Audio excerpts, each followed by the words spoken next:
আল্লাহ তাআলা বলেছেন, ইয়া আইয়ুহাল্লাযীনা আমানু উদখুলু ফিস-সিলমি কাফা। হে দুনিয়ার মানুষেরা, হে ঈমানদারেরা, তোমরা ইসলামের ভিতর প্রবেশ করো পূর্ণাঙ্গভাবে। কিভাবে? পূর্ণাঙ্গভাবে। ওয়ালা তাত্তাবিউ খুতুওয়াতিশ শাইতান, আর কোন অবস্থায় তোমরা শয়তানের অনুসরণ করো না। অতঃপর আল্লাহ তাআলা বললেন, ইন্নাহু লাকুম আদুউম মুবিন, নিশ্চয়ই শয়তান মানুষদের প্রকাশ্য শত্রু। তাহলে শত্রুর অনুসরণ করা যাবে? যাবে না। মুআজ্জাজ হাজিরিন, তাহলে আল্লাহ তাআলা বললেন উদখুলু, তোমরা প্রবেশ করো, ঢুকে যাও। আচ্ছা, প্রবেশ করে কোথায়? যার একটা বাউন্ডারি আছে, সীমানা আছে, প্রাচীর আছে, ওয়াল আছে, যেখানে ঢুকতে কোনো একটা গেটের দরকার হয়, দরজার দরকার হয়, তাই কিনা?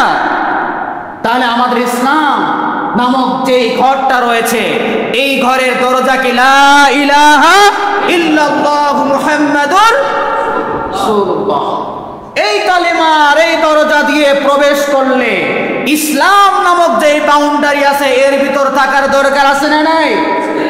আমরা থাকি কেন? আল্লাহ তাআলা এত সুন্দর একটা চমৎকার আয়াত নাজিল করলেন, কেন করলেন? চলেন একটু ঘুরে আসি শানে নজরুলের দিকে। ইহুদি নেতা আব্দুল্লাহ ইবনে সালাম রাসূলুল্লাহর কাছে আসলেন, ইসলাম ধর্ম গ্রহণ করলেন। তার সঙ্গী সাথীদেরকে নিয়ে সকলে ইসলাম ধর্ম গ্রহণ করলো। গ্রহণ করার পর রাসূলুল্লাহর কাছে আবদার, ইয়া রাসূলুল্লাহ, ইসলাম ধর্ম গ্রহণ করেছি, আপনার আনুগত্য আমরা করছি, তবে একটা বিষয় হলো, আমি ইহুদি ধর্মের নেতা ছিলাম, আমি ইহুদি লোক, জীবনে কোনোদিন উটের গোশত আর উটের দুধ খাই নাই। কি খাই নাই? উটের গোশত। ইয়া রাসূলুল্লাহ, আর শনিবারের দিনটাকে আমি সম্মান করতাম। ইহুদি ধর্মে এটা বাধ্যতামূলক ছিল। সুতরাং আপনি আমাকে দুইটা বিষয়ে রুখসাত দিবেন, শনিবারের দিনকে আমি সম্মান করব। 2 নম্বর বিষয় হচ্ছে উটের দুধ আর উটের গোশত খাবো না। রাসূল করিম সাল্লাল্লাহু আলাইহি সাল্লামকে বললেন, ইয়া রাসূলুল্লাহ, এটা যদি হয় তাহলে আপনার উপরও আনুগত্য করা হলো, মুসা নবীর উপরেও আনুগত্য করা হলো। এই ঘোষণা যখন দিলেন রাসূল করিম সাল্লাল্লাহু আলাইহি সাল্লাম, এই আব্দুল্লাহ ইবনে সালাম এবং তার সঙ্গীদেরকে, বর্ণনা এসেছে যে অনুমতি দিয়েছেন অথবা দিবেন, এমন অবস্থায় আল্লাহ তাআলা কোরআনের আয়াত নাজিল করলেন, ইয়া আইয়ুহাল্লাযীনা আমানু দুখুলু ফিস-সিলমি কাফা। এই ইমানদারেরা, ইসলামে যদি প্রবেশ করতে হয় পূর্ণাঙ্গভাবে প্রবেশ করো, অর্ধেক ঢোকার কোনো সুযোগ আছে? তাহলে ইসলাম জানাচ্ছেন যে তুমি শুধু উটের গোশত ইহুদি ধর্মকে অনুসরণ করানে খাবা না, এই সুযোগও ইসলাম রাখে নাই। আমরা যখন প্রসাব করতে বসি, অর্ধেক মনে হয় প্রসাব করি আর অর্ধেক রেখে দেই, তাই না? না পুরোটা করি? সামান্য মশার ভয়ে মশারির নিচে যখন ঢুকি, অর্ধেক ঢুকি নাকি পুরোটাই ঢুকি? অর্ধেক মনে হয়। কি বলে? তাহলে ইসলামে ঢুকার ক্ষেত্রে যেটা আমার সাথে যায় সেটা মানবো, আর যেটা আমার সাথে যায় না সেটা প্রত্যাখ্যান করব। হবে? হবে?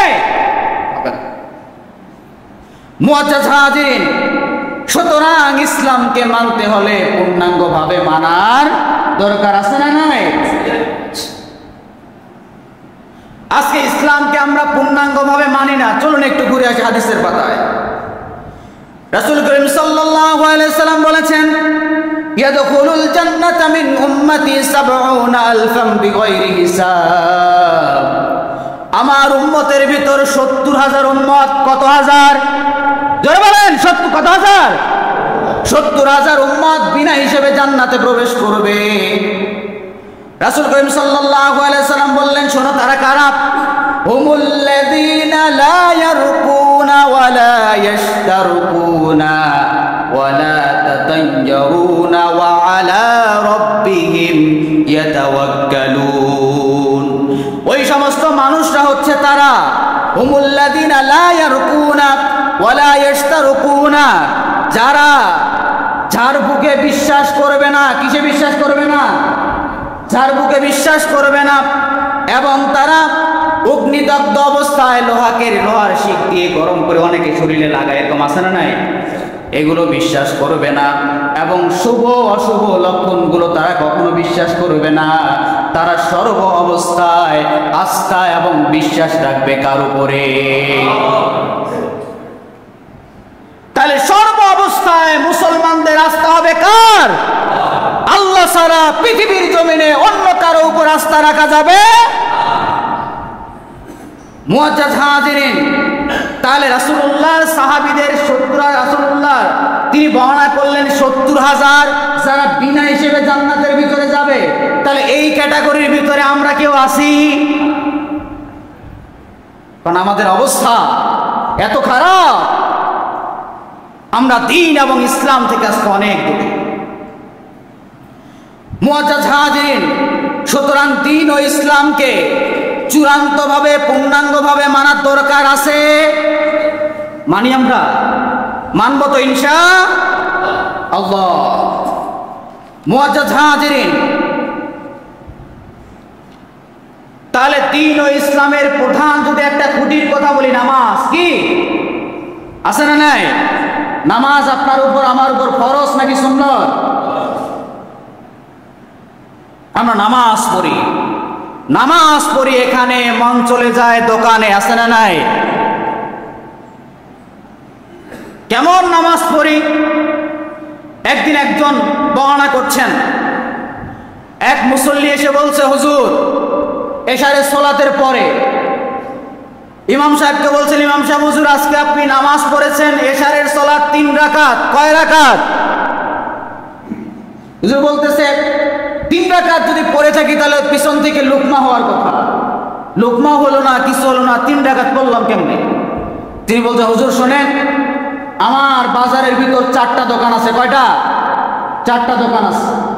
আপনি প্রথম যখন 1 রাকাত যখন নামাজ পড়েন, আমি এক দোকানের হিসাব ফুল কমপ্লিট করে ফেলি।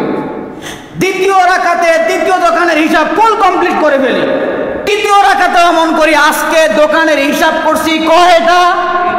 3টা। আরেকটা দোকানের হিসাব আমি করতে পারি না হুজুর। সুতরাং আজকে নামাজ হয়েছে কয় রাকাত? 4 রাকাত পড়েন নাই।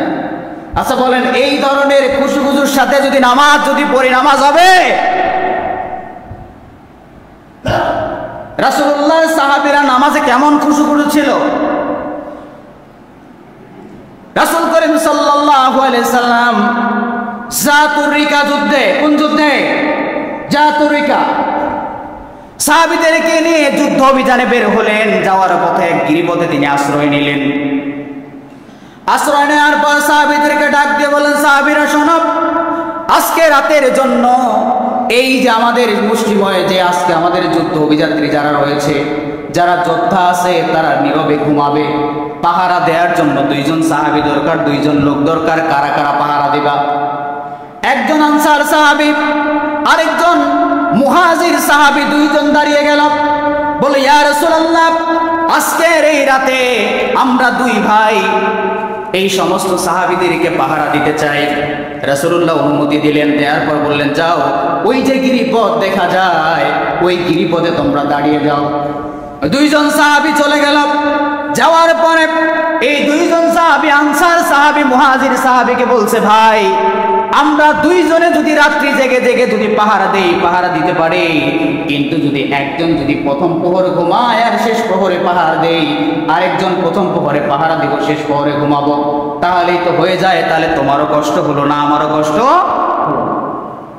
2 জনে চিন্তা করলো তাহলে কি করা যায়। সিদ্ধান্ত হলো, একজন অর্ধরাত্রি পর্যন্ত পাহারা দিবে, অতঃপর শেষ রাতে ঘুমাবে।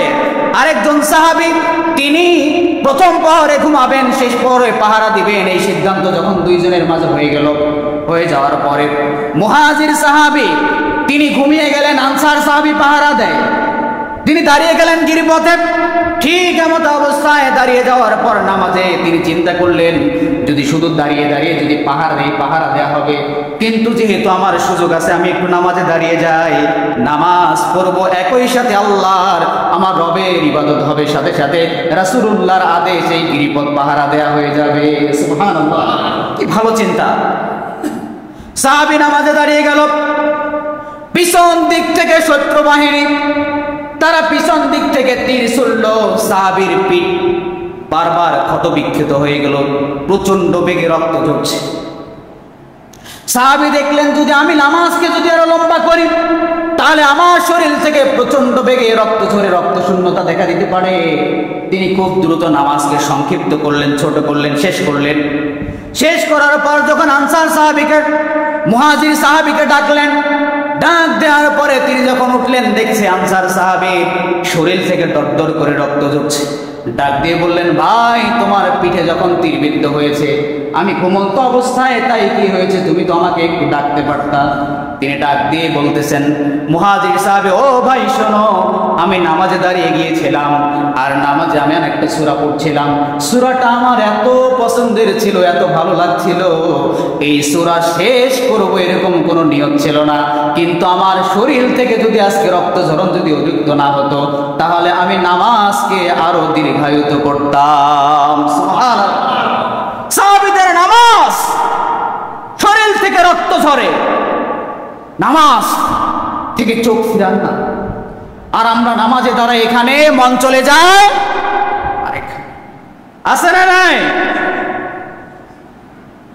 মুআজ্জাজ হাজিরিন, তাহলে এই নামাজ থেকে আমাদের শিক্ষা নেয়া, এই যে নামাজ আপনাকে আপনি আমি এসেছি, কে ধনী কে গরিব, কে ফকির কে বাদশা পৃথক আছে আমাদের মাঝে? আছে বলেন? আপনাদের আওয়াজ শুনে মনে হচ্ছে মনে হয় আছে, কথা বলতে হবে। তাহলে মুআজ্জাজ হাজিরিন, এই যে নামাজে আমরা দাঁড়িয়ে গেলাম, নামাজ আপনাকে আমাকে কাউকে পৃথক করে দেয়? সব এক। বাদশা যেখানে দাঁড়িয়েছে প্রজাও সেখানে দাঁড়াবে, ধনী যেখানে দাঁড়িয়েছে গরিবও সেখানে দাঁড়িয়েছে, একজন মুসি যেখানে দাঁড়িয়েছে একজন রাষ্ট্রপ্রধানও সেখানে দাঁড়াবে। নামাজ আপনাকে আমাকে এক চুল পরিমাণ পৃথক করতে শেখায়, নামাজ আপনাকে আমাকে শিক্ষা দেয় ঐক্যবদ্ধ হতে। তাহলে এই নামাজের প্রধান শিক্ষা কি? ঐক্যবদ্ধ হওয়া। কি হওয়া? ঐক্যবদ্ধ হওয়া। নামাজ আপনি আমি দাঁড়িয়ে গেলাম, এই নামাজ আপনাকে আমাকে শিখাচ্ছে ঐক্যবদ্ধ হতে। ঐক্যবদ্ধ যদি আপনি আমি যদি আজকে হতে পারতাম, রাসূল করিম আল্লাহ তাআলা বলেছেন, ইয়া আইয়ুহাল্লাযীনা আমানুত্তাকুল্লাহ হাক্কা তুকাতিহি ওয়া লা তামুতুন্না ইল্লা ওয়া আনতুম মুসলিমুন। হে দুনিয়ার মানুষেরা, হে ঈমানদারেরা, তোমরা আল্লাহকে ভয় করো এবং পূর্ণাঙ্গ মুমিন এবং মুসলিম না হয়ে মৃত্যুগ্রহণ করিও না। অতঃপর আল্লাহ তাআলা বললেন, ওয়া'তাসিমু বিহাবলিল্লাহি জামিয়া ওয়া লা তাফাররাকু। তোমরা ঐক্যবদ্ধ হয়ে যাও, কোন অবস্থায় পৃথক হয়ে যেও।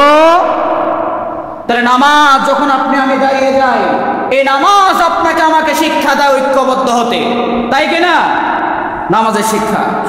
দ্বিতীয়ত, নামাজে যখন আপনি আমি দাঁড়িয়ে গিয়েছি, এই নামাজ আল্লাহ তাআলা জানাচ্ছেন যে নামাজে দাঁড়িয়ে গিয়েছি, একজন ইন্নামাল মুমিনুনা ইখওয়া, একজন মুমিন আর একজন মুমিনের ভাই, কোনো ভেদাভেদ আমাদের মাঝে। সুতরাং নামাজে দাঁড়িয়ে গেলাম, এই নামাজ আপনাকে আমাকে দ্বিতীয় নাম্বার শিক্ষা দেয়, সকলে আমরা ঐক্যবদ্ধ হয়েছি একজন যোগ্য ইমাম তৈরি করা বা নির্বাচন করা। যোগ্য ইমাম নির্বাচন করতে নামাজ দ্বিতীয় নাম্বারে আপনাকে আমাকে শিক্ষা দেয়। আজকে আমাদের সমাজের নেতা নির্বাচনের ক্ষেত্রে যখন ইমাম হচ্ছে দুই প্রকার, জোরে বলেন কয় প্রকার? ইমামে সুগরা, ইমামে কুবরা। ইমামে সুগরা কোথায়? মসজিদের ইমাম নিয়োগ দেওয়ার ক্ষেত্রে ইমামের বউ পর্দা করে কিনা, ইমাম সাহেব ঘুষের সাথে সম্পৃক্ত কিনা, সুদ খায় কিনা, তারপরে জেনা করে কিনা, ব্যভিচার আছে কিনা, যত পয়েন্ট আছে পুঙ্খানুপুঙ্খানু ভাবে দেখে না নাই। কিন্তু ইমামে কুবরার বেলায় কোনো খোঁজ খবর। তাই নামাজ আপনাকে আমাকে শিক্ষা দেয় ঐক্যবদ্ধ হওয়ার পরে একজন যোগ্য ইমাম তৈরি করা। আমরা এখন এজন্য আল্লাহ তাআলা বললেন যে দুনিয়ার মানুষেরা, ফালা তুতিউল মুকাজ্জিবিন, তোমরা মিথ্যাবাদীদের অনুসরণ করো না। অতঃপর বললেন ওয়াতুলাউ তুদহিনু ফায়ুদহিনু, এবং তাদের আনুগত্য করো না যারা মনে করে যে তাদেরকে তুমি আপোষহীন হবে এবং যাদের নমনীয় আচরণ করবে যাদের সাথে। এরকম আছে না, দেখা হলে 3 বার করে ভাই তুমি আমারে দেখছো সালাম দাও না কেন, আছে না নাই? সালাম না দিলে ওই তুই আমার সালাম দিস না কেন, এই ধরনের কাউকে নেতা হিসেবে নির্বাচন করা যাবে। অতঃপর আল্লাহ তাআলা বললেন ওয়ালা তুতি কুল্লা হাল্লাফিন মাহিন, এবং তাদের আনুগত্য করা যাবে না যারা কথায় কথায় কসম করে। কসম খাওয়া নেতা আছে না নাই? আল্লাহর কসম এবার যদি আমি এটা হতে পারি এটা দিয়ে দিব, আছে না নাই? সমাজে রহরহ। মুআজ্জাজ হাজিরিন, অতঃপর আল্লাহ তাআলা বললেন হাম্মাজিম মাশাইম বিনামিম, এবং তাদের আনুগত্য করা যাবে না যারা চুগলখড়ি করে, গীবত করে। অতঃপর আল্লাহ তাআলা বললেন মান্নাইল লিল খায়রি মুতাদিন আসিম, এবং তাদের আনুগত্য করা যাবে না যারা ভালো কাজে বাধা দান করে। ভালো কাজে বাধা, তাহলে এই ধরনের কোন নেতার আনুগত্য করা যাবে না। আল্লাহ তাআলা বললেন তাহলে তোমরা ঐক্যবদ্ধ হয়ে কেমন নেতা তৈরি করবা? শোনো, তোমাদের নেতা হবে এরকম, ইন্না আকরামাকুম ইনদাল্লাহি আতকাকুম, তোমাদের নেতা হবে তাকওয়ার বিচারে সর্বদিক থেকে পরিপূর্ণ। সুবহানাল্লাহ। তাহলে একজন মুমিন মুসলিমের নেতা হবে তাকওয়ার বিচারে, এবং সে তাকওয়া দ্বারা ভরপূর্ণ হবে। আপনার আমার নেতা তো হবে এমন যে রাতের আধারে গভীর রজনীতে আল্লাহর দরবারে 2 রাকাত সালাত আদায় করে ডাক দিয়ে বলে আল্লাহ, আমার এলাকাবাসীগুলো অমুকজন বিপদগ্রস্ত, অমুকজনের এই সমস্যা, অমুকজন, আল্লাহ আমার এলাকার মানুষগুলো এই অবস্থা, তাদেরকে তুমি এইভাবে সহযোগিতা করো। আপনার আমার নেতা তো হবে এরকম, আপনার আমার বিপদে, আপনার আমার চোখের পানি থেকে চোখের অশ্রু ঝরার আগে আপনার আমার নেতার চোখ দিয়ে পানি পড়ার কথা, তাই কি না? কিন্তু আমরা মুসলমানরা ঐক্যবদ্ধ না হয়ে নেতা নির্বাচন করা যে প্রক্রিয়া আল্লাহ তাআলা শিক্ষা দিয়েছেন, এখান থেকে অনেক দূরে রয়েছে। মুআজ্জাজ হাজিরিন, নামাজের 3 নাম্বার শিক্ষা হলো ইমামের আনুগত্য করা। আল্লাহ তাআলা বললেন ইয়া আইয়ুহাল্লাযীনা আমানু আতিউল্লাহ ওয়া আতিউর রাসূলা ওয়া উলিল আমরি মিনকুম, হে ঈমানদারেরা তোমরা আল্লাহর আনুগত্য করো, তোমাদের রাসূলের আনুগত্য করো, অতঃপর তোমাদের নেতাদের আনুগত্য করো। খুব সূক্ষ্ম একটা বিষয়। আল্লাহ তাআলা শেষে বললেন নেতাদের আনুগত্য করো, কিন্তু এর আগে দেখেন আল্লাহ কি শব্দ ব্যবহার করেছেন। আল্লাহ তার নামের পূর্বে আতি লাগিয়েছেন, রাসূলুল্লাহর নামের আগে বলেছেন আতি, কিন্তু উলিল আমরের ক্ষেত্রে আতি শব্দ ব্যবহার করে কেন করেন নাই? আল্লাহ এবং তার রাসূলের যে কোনো ব্যাপারে অকাট্যভাবে আপনাকে আমাকে মানতে হবে, কিন্তু আপনার আমার নেতা যদি কোনো ভুল করে সেই নেতার ভুলে লোকমা দেওয়ার দরকার আছে না নাই? এই জন্য আল্লাহ তাআলা নেতা ভুল করতে পারে, নেতাকে সংশোধন করার সুযোগ দিয়ে আল্লাহ তাআলা আতি নেতা শব্দের আগে লাগান। মুআজ্জাজ হাজিরিন, নেতার আনুগত্য করা। 4 নম্বর নামাজের শিক্ষা হচ্ছে ইমামের ভুলে লোকমা দেয়া। ইমাম সাহেব নামাজে দাঁড়িয়ে যদি ভুল করে পিছন থেকে লোকমা হবে কিনা? হবে না মনে হয়? তাহলে ইমামে সুগরা ভুল করলে যদি তাকবীর হয়, ইমামে কুবরা ভুল করলে তাকবীর দেওয়ার দরকার আছে না নাই? নাই মনে হয়? নামাজ আপনাকে আমাকে এটাই শিক্ষা দেয়। আজকে এই নামাজ এর শিক্ষা নিয়ে যদি আমরা নেতা নির্বাচন করতাম, তাহলে সারা পৃথিবীতে মুসলমানের শরীর থেকে 1 বিন্দু পরিমাণ রক্ত ঝরানোর কারো দুঃসাহসিকতা দেখাতে পারত। মুআজ্জাজ হাজিরিন, রাসূল করিম সাল্লাল্লাহু আলাইহি ওয়াসাল্লাম মক্কা থেকে হিজরত করে মদিনায় চলে আসলেন। দীর্ঘ 6টি বছর চলে গেল। রাসূল করিম সাল্লাল্লাহু আলাইহি ওয়াসাল্লাম মক্কায় যাওয়ার জন্য হৃদয়টা উৎফুল্ল হয়ে গেল। তিনি রওনা করলেন 1400 জন সাহাবীকে নিয়ে। মদিনা থেকে মক্কার পথে রওনা করলেন। হুদায়বিয়ার প্রান্তরে সেখানে অবস্থান করলেন, তাঁবু টানালেন, সাহাবীদেরকে অবস্থান করলেন। এমত অবস্থায় মক্কার চতুর্দিকে রটে গেল মুহাম্মদুর রাসূলুল্লাহ সাল্লাল্লাহু আলাইহি সাল্লাম। তিনি এসেছেন মক্কাকে আক্রান্ত করার জন্য, মক্কা বিজয় করার জন্য, যুদ্ধ করার জন্য। চতুর্দিকে খবর এই ধরনের রটে গেল।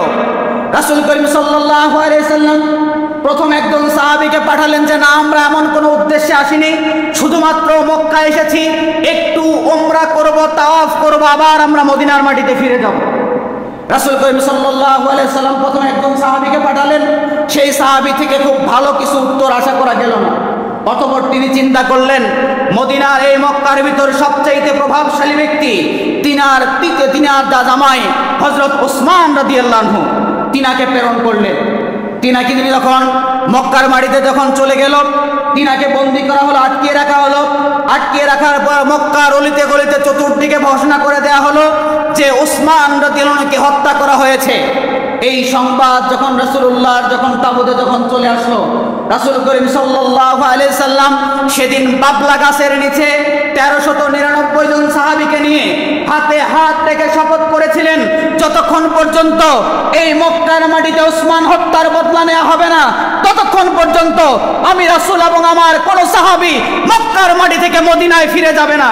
আজকে যদি আপনার আমার যদি এরকম নামাজের ভিত্তিতে যদি নেতা যদি থাকতো, পৃথিবীর জমিনে আফগানিস্তান শুধুমাত্র নয়, ফিলিস্তিন নয়, মায়ানমার নয়, ভারতের জম্মু কাশ্মীর নয়, পৃথিবীর কোন প্রান্তে কোন মুসলমানের একজন ভাইয়ের যদি রক্ত ঝরতো আর এক নেতা যদি থাকতো, তিনি ঘোষণা করতেন পৃথিবীর জমিনের কোন এক প্রান্তে একজন মুসলমানের শরীর থেকে রক্ত ঝরবে আর মুসলমানরা বসে থাকবে, এটা পশ্চিমকালেও সম্ভব নয়।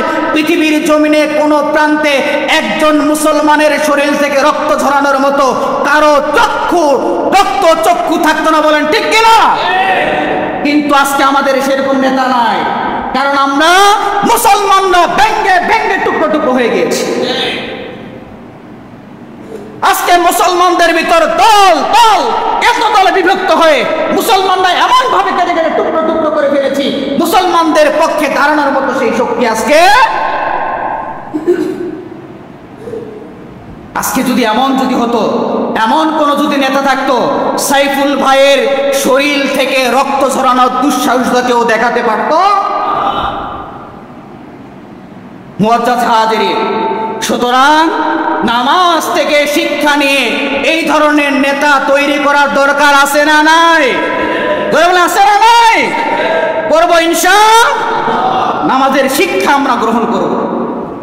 নামাজ যেভাবে আপনাকে আমাকে একতাবদ্ধ শিখিয়েছে, ধনী গরিব রাজা বাদশাহ সবাইকে এক কাতারে নিয়ে এসেছে, এভাবে যদি সব মুসলমানরা যদি এক কাতারে আসতে পারে, পৃথিবীতে আমাদের গায়ে টোকা দেওয়ার মতো কেউ থাকবে ইনশাআল্লাহ।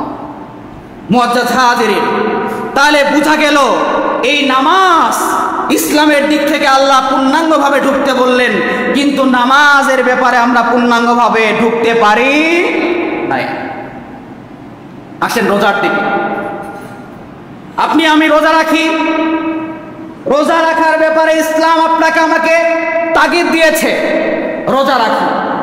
রোজা রাখার পরে যদি এই থানার এসআই সাহেব যদি এসে বলে যে আজকে বিকাল 3 ঘটিকার সময় সিডিএ জামে মসজিদের সকল মুসল্লিদেরকে ইফতার করতে হবে, একজনও করবেন? যদি বলে যে 3টার সময় যদি ইফতার যদি না করে, তাহলে প্রত্যেক জনের বুকে গুলি চালিয়ে ঝাঁঝরা করে দেওয়া হবে, তারপরেও একজন মুসল্লি রোজা ভাঙবে? কেন ভাঙবে না? রোজা রেখেছে কার জন্য? কার জন্য?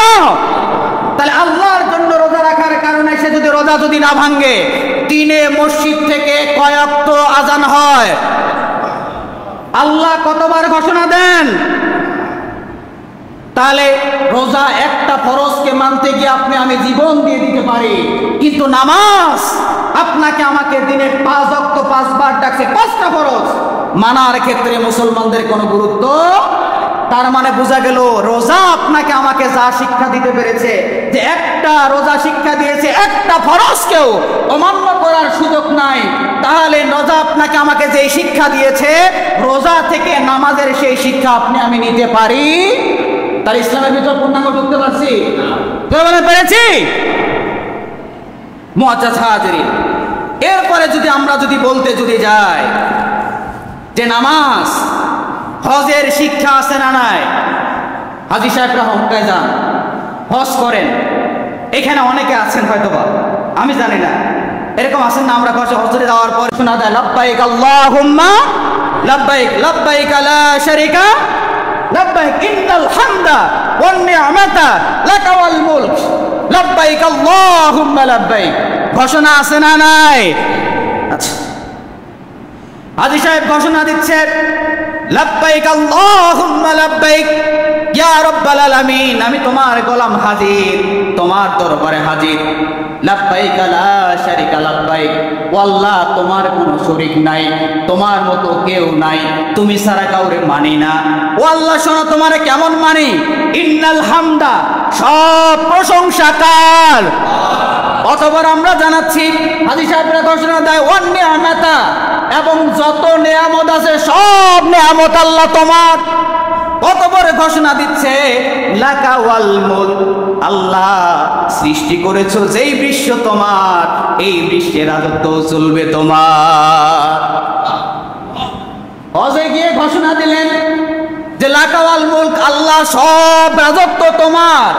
আচ্ছা বলেন তো, শুধুমাত্র বাংলাদেশের হাজী সাহেবরা তারা যদি বলতো, ঘোষণা দিয়েছি আল্লাহর দরবারে গিয়ে, কাবা তাওয়াফ করতে করতে আল্লাহর কাছে ওয়াদা করেছি আল্লাহ সব প্রশংসা তোমার, সব নেয়ামত তোমার, এবং পাশাপাশি আল্লাহ এই বিশ্বের রাজত্ব ক্ষমতা তোমার। সুতরাং যেহেতু আদা দিয়ে এসেছি, বাংলাদেশের হাজিরা আমরা এক হয়ে গেলাম, এই বাংলাদেশে ইসলামী খেলাফত চাই প্রতিষ্ঠিত হয়ে যেত কিনা? হতো না? এর মানে বোঝা গেল হাজী সাহেব আপনি আল্লাহর দরবারে সাক্ষ্য দিয়েছেন লাকা ওয়াল মুলক, আল্লাহ রাজত্ব তোমার, কিন্তু বাস্তবে অন্তরে ধারণ করতে পারি ইসলামের ভিতর তাহলে পূর্ণাঙ্গ ঢোকা হলো? মুআজ্জাজ হাজিরিন, ন্যায় বিচারের ইতিহাস আছে না নাই? এখন তো অনেক বিচার হয়, কেমনে কেমনে হয়ে যায়, রাতারাতি সব চেঞ্জ হয়ে যায়। রাসূলুল্লাহর জামানায়, সাহাবীদের জামানায় কি আকর্ষণ আমাদের জন্য প্রতিষ্ঠিত করে গিয়েছিলেন।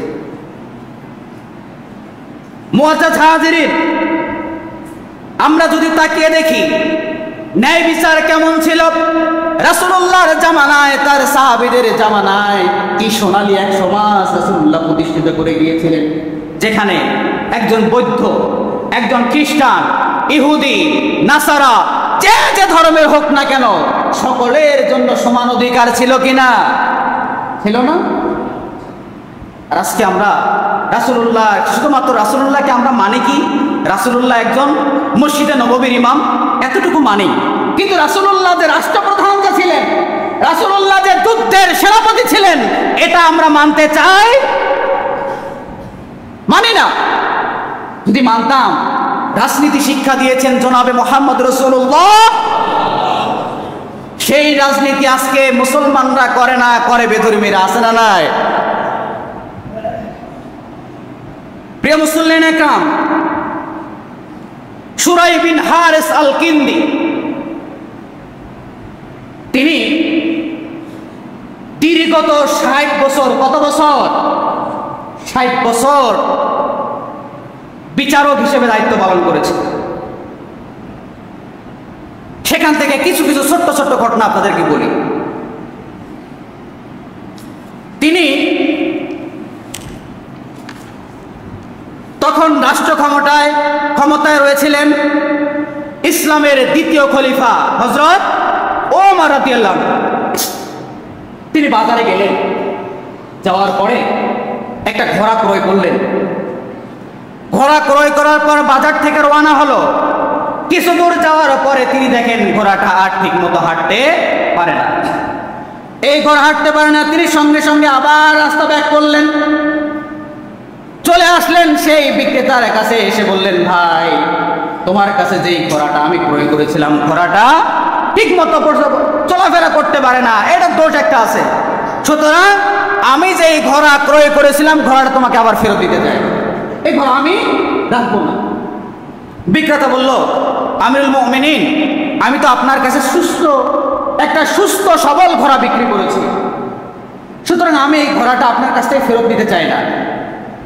তিনি বললেন, ঠিক আছে, তাহলে তোমার মাঝে এবং আমার মাঝে একজন বিচারক নির্ধারণ করো। তিনি বললেন, আপনার মাঝে এবং আমার মাঝে বিচার ফয়সালা করবেন শুরাইহ আল কিন্দি।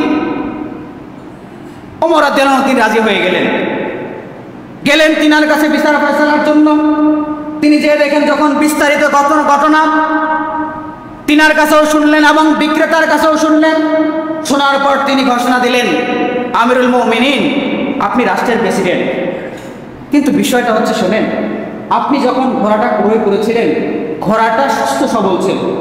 আপনি যদি এখন এই বিক্রেতাকে যদি আপনার ঘোড়া যদি ফেরত দিতে যদি চান, তাহলে যেভাবে আপনি সুস্থ অবস্থায় ক্রয় করেছিলেন, হয় সুস্থ অবস্থায় তাকে ফেরত দেন, অথবা এই ঘোড়াটা আপনি আপনার কাছে রেখে দেন। এক কত সুন্দর চমৎকার বিচার! তিনি দেখে মুগ্ধ হয়ে গেলেন। তিনি বললেন যে, তুমি এই মুহূর্তে কুফায় চলে যাও, কুফার প্রধান কাজী হিসাবে, বিচারক হিসাবে তোমাকে দায়িত্ব দিলাম। সুবহানাল্লাহ! কি নজির স্থাপন করেছেন! মুআজ্জাজ হাজিরিন, এই দৃশ্য দেখে তিনি মুগ্ধ হয়ে গেলেন যে ইসলাম কত সুন্দর। আরেকটি ঘটনা যদি বলতে চাই, হযরত আলী রাদিয়াল্লাহু আনহু চতুর্থ খলিফা, তিনি তখন প্রধান খলিফা। ঠিক তার সময় তিনার একটি বর্ম, যুদ্ধের বর্ম হারিয়ে গেল। তিনি বাজারে গিয়ে দেখলেন যে এক ইহুদি তার বর্মটা বিক্রি করার জন্য বাজারে নিয়ে এসেছে। তিনি ডাক দিয়ে বলল যে, ভাই, এই বর্মটা তো আমার হারিয়ে গিয়েছে, তোমার কাছে আসলো কেমনে? তিনি বললেন, না, এটা আমার। তিনি কোনো ক্রমে বলল যে, শোনো, এই বর্মটা আমার, অমুক অমুক জায়গায় আমার অমুক স্থানে বা অমুক স্থানে হারিয়ে গিয়েছে, বর্মটা আমাকে ফেরত দাও। সেই ইহুদি বলল যে, না, এই বর্ম আপনার না, এটা আমার। তিনি এই কথা যখন বললেন, বলল, ঠিক আছে, তাহলে তোমার মাঝে এবং আমার মাঝে একজন বিচারক নির্বাচন করো, যে এই বিষয়টাকে ফায়সালা করে দিবে। দুইজনে আবার সিদ্ধান্ত নিলেন, ওই যে সেই বিচারকের কাছে যাবেন, কাজী সাহেবের কাছে গেলেন। তিনি বিস্তারিত শুনলেন। শোনার পর বলছেন, আমিরুল মুমিনিন, আপনি রাষ্ট্র প্রেসিডেন্ট, তবে কথা শোনেন, আপনি রাষ্ট্র প্রেসিডেন্ট, ঠিক আছে, আপনাকে আমি অবিশ্বাস করছি, বিষয়টা এমন নয়। তবে কথা হলো, এই বিষয়টা যদি, এই কর্মটা যদি আপনার হয়, তাহলে আপনাকে সাক্ষী উপস্থিত করতে হবে। কয়জন? দুইজন সাক্ষী আপনাকে নিয়ে আসতে হবে। দুইজন সাক্ষী যদি আপনি দিতে পারেন, তাহলে বুঝবো কর্মটা আপনার। রাষ্ট্র প্রেসিডেন্ট কে? হযরত আলী রাদিয়াল্লাহু আনহু। বিচারক রাষ্ট্র প্রেসিডেন্টকে বলছে। বর্তমান সময়ে এরকম বিচার আছে। রাষ্ট্র প্রেসিডেন্টে যদি এই কথা যদি বলে, বিচারককে পাগল বানায় অন্য দেশে পাঠিয়ে দিবে। আছে না নাই? মুআজ্জাজ হাজিরিন, বিচারক যখন এই কথা বললেন, আলী রাদিয়াল্লাহু আনহু ডাক দিয়ে বললেন, কাজী সাহেব শোনেন, আমার কাছে দুইজন সাক্ষী আছে, একজন হচ্ছে আমার গোলাম, আর একজন হচ্ছে আমার ছেলে। এই দুইজন সাক্ষী। কাজী সাহেব ডাক দিয়ে বললেন, খলিফাতুল মুসলিমিন শোনেন, বাবার ব্যাপারে ছেলের সাক্ষী গ্রহণযোগ্য হবে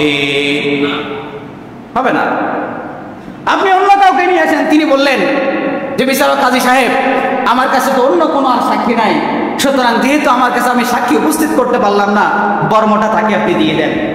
তিনি ঘোষণা, ঠিক এমন মুহূর্তে কাজী সাহেব যখন ঘোষণা করবেন যে বর্মটা সেই ইহুদি দাঁড়িয়ে বলছেন যে, খলিফাতুল মুসলিমিন, আপনি সত্য কথা বলেছেন, আজকে আপনার একজন সাক্ষী আছে, আরেকজন সাক্ষী নাই। আজকে এই পার্লামেন্টে আমি দাঁড়িয়ে ঘোষণা দিচ্ছি, এই বর্মটা আমার না, এই বর্মটা আপনার। সুবহানাল্লাহ! তিনি যখন বললেন, কাজী সাহেব এই কথা যখন শুনলেন, শোনার পর তিনি ঘোষণা দিলেন, তাহলে বর্ম আপনার। আলী রাদিয়াল্লাহু আনহু তিনি বললেন যে, না, আমি এই বর্ম আর নেব না। তখন তিনি এই ব্যক্তি, এই মহান অনুভূতি দেখে তিনি সঙ্গে সঙ্গে ঘোষণা দিলেন, লা ইলাহা ইল্লাল্লাহু মুহাম্মাদুর রাসূলুল্লাহ। ঘোষণা দিলেন। ঘোষণা দেওয়ার পরে তিনাকে সেই বর্মও দিয়ে দিলেন। আলী রাদিয়াল্লাহু আনহু ডাক দিয়ে বলেন, দেখো, তাকিয়ে দেখো, ওই যে ঘোড়াটা আমার, এই ঘোড়াটা বর্ম সহ তোমাকে এই ঘোড়াটা আমি দান করে দিলাম। সুবহানাল্লাহ! ইসলামের কি সৌন্দর্য, বিচারের কি সৌন্দর্য ছিল! আর বর্তমানের বিচার আছে না নাই? কি বিচার! মুআজ্জাজ হাজিরিন, চলেন আরেকটা ঘটনা থেকে ঘুরে আসি।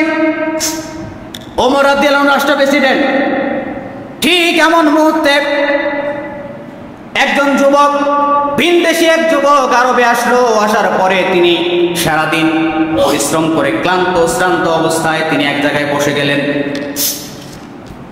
এক গাছের শীতল ছায়ায় বসে আছেন। চোখটা একটু গাছের শীতল ছায়ায় বসার পরে ঘুম আসে কিনা, তিনি ঘুমিয়ে গেলেন। ঘুম থেকে উঠে দেখে তার উটটা তার কাছে নাই। ঠিক এমতো অবস্থায় তিনি উটটাকে খোঁজা শুরু করলেন। খুঁজতে খুঁজতে পাশের জমিনে দেখে তার উটটা মৃত অবস্থায় পড়ে আছে। তিনি খুব রাগান্বিত হয়ে গেলেন। পাশে দেখলেন একজন বৃদ্ধকে। সেই বৃদ্ধর সাথে কথাবার্তা হচ্ছিল। বৃদ্ধ জানালেন যে তিনি পাথরটার আঘাত করার কারণে তার উটটা মারা গেছে। তিনি রাগান্বিত হয়ে একটা পাথর দিয়ে কথা কাটাকাটির মাঝখানে ওই বৃদ্ধর মাথায় আঘাত করলেন। বৃদ্ধ ঘটনাস্থলে শেষ, মারা গেলেন। ঠিক এমতা অবস্থায় তিনি কি করবেন, সেখানে দাঁড়িয়ে আছেন। বৃদ্ধের দুই ছেলে চলে আসলো, এসে যুবককে গ্রেপ্তার করলো, ধরলো। ধরার পরে তিনাকে নিয়ে গেলেন খলিফাতুল মুসলিমিন হযরত ওমর রাদিয়াল্লাহু আনহুর দরবারে। গিয়ে বললেন, খলিফাতুল মুসলিমিন, এই যুবক আমার বাবাকে হত্যা করেছে, এর বিচার করে দেন। এর আমরা বিচার চাই, যোগ্য বিচার, ফাঁসি চাই, তাই কিনা? ছেলেদের আবদার। ওমর রাদিয়াল্লাহু আনহু ডাক দিয়ে বললেন, যুবক, তারা যে অভিযোগ করেছে এই অভিযোগ কি সত্য? বলছি, হ্যাঁ। খলিফাতুল মুসলিমিন, হ্যাঁ, ঘটনা সত্য, তবে বিষয়টা ছিল অনাকাঙ্ক্ষিত, আমি ইচ্ছাকৃতভাবে বৃদ্ধকে হত্যা করি না। খলিফাতুল মুসলিমিন এই কথা যখন শুনলেন, তিনাকে বিস্তারিত বর্ণনা করলেন। খলিফাতুল মুসলিমিন, আমি খুব ক্লান্ত শ্রান্ত ছিলাম, এক খেজুর গাছের নিচে বসেছিলাম। এমত অবস্থায় দেখলাম আমার উটটা হারিয়ে গিয়েছে। আমি খোঁজ করতে গিয়ে সেখানে মৃত অবস্থায় পাইলাম। আমার মস্তিষ্ক ঠিক ছিল না, আমি রাগান্বিত অবস্থায় বৃদ্ধকে হত্যা করে ফেলেছি। এটা একটা ভুল ছিল, অনাকাঙ্ক্ষিত ঘটনা ছিল, ইচ্ছাকৃত কোনো হত্যা ছিল। এই কথা যখন বললেন, কিন্তু ইসলামের বিচার হত্যার বিনিময়ে, হত্যা চোখের বিনিময়ে, কানের বিনিময়ে, হাতের বিনিময়ে, জীবনের বিনিময়ে জীবন দিতে হবে। খলিফাতুল মুসলিমিন ঘোষণা দিলেন যে তোমার বিচার ফয়সালা চলে আসলো, যুবকের মৃত্যুদণ্ড, মৃত্যুদণ্ড হয়ে যাবে। যুবককে ডাক দিয়ে আমিরুল মুমিনিন তিনি বললেন, ও যুবক, তোমার কি কোনো কথা আছে? তুমি কি কিছু বলতে চাও? তিনি ডাক দিয়ে বললেন, খলিফাতুল মুসলিমিন, আমার একটা দাবি আছে। সেই বিষয়টা হলো, আমার কাছে কিছু মানুষের আমানত আছে। এই আমানতগুলো আমি একটু ফিরিয়ে দেওয়ার মতো সময় চাই। ভিনদেশী যুবক আরবে এসেছে, আবদার কি তিনি ভিনদেশে আবার চলে যেতে চান।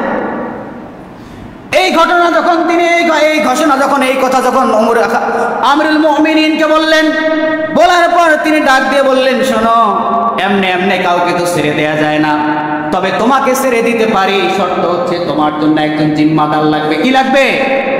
একজন জিম্মাদার লাগবে। পরিচয় কেউ আছে? নাই, কেউ পরিচিত নাই। জিম্মাদার হবে কে? তিনি সাহায্য চাইলেন। সব এরকম সাহাবারা, মুসলিমরা বসে আছেন, সবাই মাথা নিচু করে আছেন, কেউ তাকাচ্ছে না যুবককে সহযোগিতা করবে কি। ঠিক এমত অবস্থায় হযরত আবু যর গিফারি রাদিয়াল্লাহু আনহু তিনি হাত তুললেন, আমিরুল মুমিনিন, এই যুবককে ছেড়ে দেয়া হোক, সে তার আমানত বাড়িতে গিয়ে অন্যদের কাছে পৌঁছে দিবে, আবার সে ফিরত আসবে। ততক্ষণ পর্যন্ত এই যুবকের জিম্মাদার আমি আবু যর গিফারি। দায়িত্ব নিয়ে ফেললেন। যখন দায়িত্ব নিয়ে ফেললেন, আমিরুল মুমিনিন ঘোষণা করলেন, আগামী শুক্রবার জুমার সালাতের পরে এই যুবকের মৃত্যুদণ্ড কার্যকর করা হবে।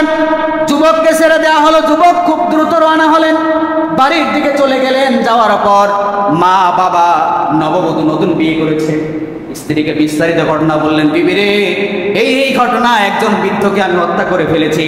আমিরুল মুমিনিন আমার হত্যাকাণ্ডের ঘোষণা দিয়েছেন, আমার বিচার ফয়সালা হচ্ছে, আমার ফাঁসি হবে বা মৃত্যুদণ্ড হবে। সুতরাং আমার বিদায় দাও, আমি এই দায় ভার থেকে আমি মুক্তি পেতে চাই। সবার কাছে বিদায় নিলেন। বিদায় নিয়ে চলে আসলেন। আসার পরে এই বিদায় নিয়ে রওনা হতে হতে তিনি প্রতিমধ্যে দেরি করে ফেললেন। এদিকে শুক্রবার, রাষ্ট্রীয়ভাবে আবু যর গিফারি রাদিয়াল্লাহু আনহুর কাছে চিঠি আসলো, আগামী শুক্রবার জুমার নামাজের পরে মসজিদে নববীতে আপনাকে উপস্থিত চাই। মসজিদে নববী হাজার হাজার মুসল্লিদের সামনে আপনার হত্যাকাণ্ড পরিচালিত হবে যদি সেই যুবক না আসে। সবাই তাকিয়ে আছে, সব সাহাবীদের চোখে পানি, সবাই কান্না করছেন অতরে। আমিরুল মুমিনিন তিনি নিজেও চোখ দিয়ে পানি ঝরাচ্ছেন। কি হলো, এক যুবকের দায়িত্ব নিয়ে যেই যুবক চলে গেল, এখন পর্যন্ত ফেরার নাম নাই। এই তো জুমার সালাতের পরে আবু যর গিফারি রাদিয়াল্লাহু আনহু দুনিয়া থেকে বিদায় হতে চলছে। সবার চোখে পানি। জল্লাদকে নিয়ে আসা হলো। কত জল্লাদ, যেই জল্লাদ কতজনকে হত্যাকাণ্ড ঘটিয়েছে, সেই জল্লাদের চোখে পানি। সেই জল্লাদ, তার বর্ণনায় কিছু কিছু গ্রন্থে এসেছে, আল বিদায়া ওয়ান নিহায়া গ্রন্থে এসেছে, জল্লাদের বক্তব্য ছিল এমন যে আমার পায়ে কে যেন হচ্ছে পাথর দিয়ে বেঁধে রেখেছে, যে আমার পা মনে হয় তুলতেছে, আমার পা উঠছে। কি কষ্ট! জল্লাদের চোখেও পানি, সকলে অশ্রুসিক্ত নয়নে মসজিদে নববীতে উপস্থিত, আমিরুল মুমিনিন উপস্থিত, সব সাহাবীদের চোখে পানি, সকলে দরদর করে কান্না করছেন। ঠিক এমত অবস্থায় জল্লাদ প্রস্তুত করলেন আবু যর গিফারি রাদিয়াল্লাহু আনহুকে হত্যা করার জন্য। ঠিক এমত অবস্থায় দেখা যায় ওই যে ধুলি মাখা একজন যুবক, কে যেন খেয়ে যেন আরবের মাটিতে, সুবহানাল্লাহ, দেখে একজন সাহাবী ডাক দিয়ে বলে, এই দাঁড়াও, একটু অপেক্ষা করো, ওই যে মনে হয় কে ধুলি বেগে কে যেন আসছে। নওজোয়ান চলে আসলেন, এসে রাসূল করিম সাল্লাল্লাহু আলাইহি সাল্লামের সেই সাহাবী হযরত ওমর রাদিয়াল্লাহু আনহুর সামনে দাঁড়িয়ে গেলেন। খলিফাতুল মুসলিমিন, আমি ফিরে এসেছি, আমার ঘোড়ার পায়ে একটু ব্যথা পেয়েছিল, যার কারণে ফিরতে ফিরতে একটু দেরি হয়ে গেছে, আমাকে একটু আপনি ক্ষমা সুন্দর দৃষ্টিতে দেখবেন। এই কথা বলার পরে তিনি যখন প্রস্তুতি নিলেন, এরপরে তাকে হত্যাকাণ্ডের জন্য প্রস্তুতি করা হবে, ঠিক এমত অবস্থায় আমিরুল মুমিনিন ডাক দিয়ে বলেন, ও নওজোয়ান, আমি কোনো সৈন্য পাঠাইনি, কাউকে পাঠালাম না তোমাকে তদারকি করার জন্য, কিন্তু তুমি এই দুর্দশে যাওয়ার পরে আবার তুমি কেন ফিরে এসেছো, একটু তুমি বলবে? তিনি ডাক দিয়ে বলছেন, খলিফাতুল মুসলিমিন, আমি বাড়িতে গেলাম, আমার মা বাবা নববধূকে সকলকে আমি ঘটনা বিস্তারিত খুলে বলেছি। বলার পরে আমি এই আরবের দিকে রওনা দিয়েছি। খলিফাতুল মুসলিমিন শুনুন, আমাকে আপনি মৃত্যুদণ্ড দিয়েছেন। এই মৃত্যুদণ্ড শোনার পরে আমি বিপদে পড়েছি, আমার কাছে গচ্ছিত অপর ভাইয়ের সম্পদ ছিল। এই ঘটনা শুনে একজন মুসলিম ভাই আমার দিকে হাতে হাত বাড়িয়ে দিয়েছে। সুতরাং আমি এজন্য চলে এসেছি যে আল্লাহর দরবারে এমন ঘটনা যাতে না হয় এবং বিশ্ববাসীর কাছে এমন কলঙ্কিত ইতিহাস যাতে না হয়, একজন মুসলমানকে সাহায্য করতে গিয়ে আরেকজন মুসলমান বিপদে পড়ে গিয়েছে। সুবহানাল্লাহ, কি কথা বলেছেন! অতঃপর তিনি ডাক দিয়ে আবু যর গিফারি রাদিয়াল্লাহু আনহুকে বললেন যে, আবু যর গিফারি, যে যুবককে তুমি চিনতে না, যার সাথে তোমার কোনো পরিচয় নাই, এই যুবককে তুমি কেন সহযোগিতা করার জন্য হাতটা বাড়িয়ে দিচ্ছ? তিনি ডাক দিয়ে বলছেন, খলিফাতুল মুসলিমিন শুনুন, যেই যুবকের কোনো জামিনদার নাই, কিন্তু যুবকটা ছিল মুসলিম। যুবকটা কি? মুসলমান। পৃথিবীতে এমন ইতিহাস লেখা না হোক যে একজন মুসলিম বিপদে পড়েছে, হাজার মুসলিম থাকার পরেও সেই মুসলমানের জন্য কেউ হাত বাড়িয়ে দেয় নাই, এমন ইতিহাস কলঙ্ক যাতে পৃথিবীর জমিনে লেখা না হয়, এই জন্য আমি মুসলিম হিসেবে আরেক মুসলমানের ভাইয়ের দিকে আমি হাত বাড়িয়ে দিই। সুবহানাল্লাহ। তিনি বলছেন, এই ঘটনা, দুইজনের এই ঘটনা দেখে সেই দুই ভাই আমিরুল মুমিনের সামনে এসে বলছেন, খলিফাতুল মুসলিমিন, তারা দুইজন যদি ইসলামের জন্য এতটা স্যাক্রিফাইস করতে পারে, আমার আমার বাবার হত্যাকাণ্ডের কারণে তাকে যে মৃত্যুদণ্ড দেওয়া হয়েছে এটাও আমরা দুই ভাই মাফ করে দিলাম। বলেন সুবহানাল্লাহ। তিনাকে জিজ্ঞাসা করলেন যে তোমরা কেন মাফ করে দিলে? তখন তিনি ডাক দিয়ে বললেন, সেই দুই ভাই ডাক দিয়ে বলছেন, শুনুন আমিরুল মুমিনিন, যে মুসলমানদের ইতিহাসে এমন ইতিহাসও লেখা না হোক একজন মুসলমান বিপদে পড়েছে, আরেকজন সহযোগিতা করেছে, আবার সেই মুসলমান ফিরে এসেছে, তাকে হত্যাকাণ্ড করা হয়েছে, এমন কলঙ্কিত ইতিহাস না হোক। যেহেতু অনাকাঙ্ক্ষিত ভুলের সেই হত্যাকাণ্ড ছিল, সুতরাং আমার বাবার হত্যাকাণ্ডের বিচার আমরা তুলে নিলাম। সুবহানাল্লাহ। কি ছিল বিচার? আর আমাদের এই জামানার বিচার আছে না নাই? তার মানে বোঝা গেল বিচারিক বিভাগ থেকেও আমরা ইসলামের ভিতর পূর্ণাঙ্গভাবে ঢুকতে পারি। ঢুকতে পেরেছি? মুআজ্জাজ হাজিরিন, তাহলে ইসলামের ভিতর পূর্ণাঙ্গভাবে ঢোকার দরকার আছে না নাই? মুআজ্জাজ হাজিরিন, ছোট্ট একটা উদাহরণ দিয়ে অনেক সময় নষ্ট করেছি, একটা উদাহরণ দিয়ে শেষ করছি। রাগ করছেন না তো কেউ? আপনি আমি মারা যাব না? মরবো না? আজরাইল আসবে, জান কবজ করবে, করবে না মনে হয়? সবার করবে। সত্যি কথা, সাদা কাপড় আপনার আমার জন্য আসবে, সত্যি আসবে। সাদা কাপড় আসবে, চকলেটের মতো মুড়িয়ে মুড়িয়ে আপনাকে আমাকে কবরে নামানো। আপনি আমি কবরে নেমে যাব, দুইজন লোক নামবেন, আপনাকে আমাকে সুন্দর করে মুড়িয়ে দুই সাইডের মাথাগুলো খুলে দিয়ে আপনাকে আমাকে রেখে আসবে। আসবে না? কেউ থাকবে? সন্তানরা যদি কবরে নামেন থেকে যাবেন একজন, কেউ থাকবে না। রাসূল করিম সাল্লাল্লাহু আলাইহি সাল্লামের আমাদেরকে জানিয়ে দিয়েছেন কবরে তিনটা প্রশ্ন হবে। কয়টা? সকল মানুষের জন্য প্রশ্ন কয়টা? আর মুমিনদের জন্য প্রশ্ন চারটা। কয়টা? চারটা। কবরে নামানো হবে। আপনি আমি পূর্ণাঙ্গভাবে যদি ইসলাম যদি না মানি, যখন আপনাকে আমাকে জিজ্ঞাসা করা হবে মান রব্বুকা, এই উত্তর আপনি আমি দিতে পারবো? সম্ভব? আপনি আমি আপনার আমার জীবনের নেতা হিসেবে, দিন হিসাবে ইসলামকে মানলাম না, দিনের প্রত্যেকটা খুঁটিনাটি বিষয়গুলো পূর্ণাঙ্গভাবে মানলাম না, আপনাকে আমাকে যদি বলা হয় মা দিনুকা, তোমার দিন কি, আপনি আমি উত্তর দিতে পারবো? পারবো না? কেন? আপনার আমার তো উত্তর তো মুখস্থ আছে। মুখস্থ আছে না? সবাই আমরা জানি না? প্রশ্নের উত্তর সবার জানা না? কেন পারবো না? কেন আপনি আমি প্রশ্নের উত্তর মুখস্থ থাকার পরও উত্তর দিতে পারবো না? একটাবার কি চিন্তা করেছি?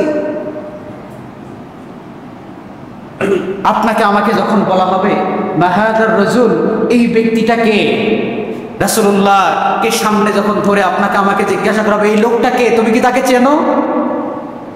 আপনি আমি চিনে যাব, কিন্তু তার আদর্শ যদি জীবনে আপনার আমার যদি না থাকে, উত্তর দিতে পারবো? পারবো না? চিনার পর উত্তর দিতে পারবো না? কেন পারবো না? কারণ তা আপনার আমার জীবনে যতদিন বেঁচে ছিলাম, জনাবে মুহাম্মদ রাসূলুল্লাহ তার জীবন আদর্শকে পূর্ণাঙ্গভাবে বাস্তবায়ন করি। তাহলে কবরে উত্তর দেওয়ার জন্য রবকে রব হিসাবে মানা, দিনকে পূর্ণাঙ্গভাবে বাস্তবায়ন করা, রাসূলের সুন্নাতগুলো জীবনের প্রত্যেকটা সেক্টরে মানার এবং মেনে চলার দরকার আছে না নাই? মানব তো ইনশাআল্লাহ? না হলে সেদিন সেই কবরে আপনি আমি আটকে যাব, উত্তর জানা থাকার পরও উত্তর দেওয়ার সুযোগ হবে। তাহলে আপনি আমি উত্তর দিতে চাই না? চাই কি না? তাহলে মানার দরকার আছে তো ইনশাআল্লাহ। আল্লাহ তাআলা আপনাকে আমাকে প্রত্যেকজনকে দ্বীনের ভিতরে পূর্ণাঙ্গভাবে প্রবেশ করে দিনকে মানার তৌফিক এনায়েত করুক। সকলে বলে আমিন। আল্লাহ তাআলা আপনাকে আমাকে প্রত্যেকজনকে যেভাবে এখানে মসজিদে বসেছি, হাসরের ময়দানেও এবং জান্নাতে এভাবে থাকার তৌফিক দান করুক। সকলে বলে আমিন। আমার জন্য দোয়া চেয়ে আলোচনা এখানে শেষ করছি। ওয়া মা তৌফিক ইল্লা বিল্লাহ। আসসালামু আলাইকুম ওয়া রাহমাতুল্লাহ।